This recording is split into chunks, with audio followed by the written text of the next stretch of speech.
Also, a local nonprofit is honoring the legacy of their ancestors by uplifting Black excellence. Yeah, the Council of African American Parents fights for education equity and empowers families to build a brighter future for students. KCAL News reporter Rena Nakano shows us how they're making a difference. School is out for summer, but these scholars are learning a very important lesson. Do you know what Juneteenth was? It's an educational seminar put on by the nonprofit Council of African American Parents, or CAAP. Ingrid Johnson founded the organization in 1992 when she says a Black A student at Diamond Bar High School was denied entrance to an AP calculus class. She was just prejudged by a teacher who never saw an African American as being stellar in math. After organizing with other Black parents and convincing the then superintendent, the student was placed in the advanced class.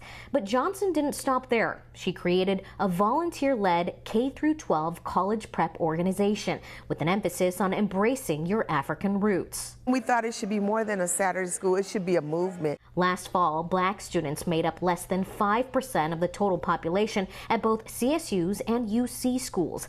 But in the last 33 years, 99% of CAAP scholars have gone to four-year universities.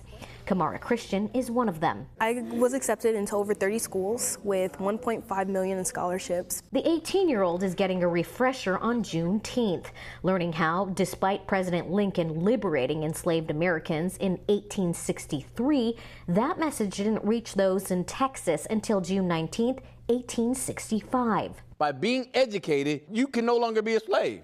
Because the only way we can enslave you is by keeping you what? Ignorant. Christian says ignorance is not bliss, knowing her ancestors were denied their education. I know my family history. We come from a slave plantation. She says after the plantation burned down, her family ran to Ohio and learned to read. Fast forward to now, CAAP helped Christian get into Cal State Fullerton as a presidential scholar. Them moving a boundary for themselves will move it for someone else, and they will see if she could move that boundary, I can too. Christian says she is living the dream of her ancestors and hopes to continue to make them proud. It's empowering, knowing that we're defying all odds and breaking barriers, doing what our ancestors couldn't do, gaining an education.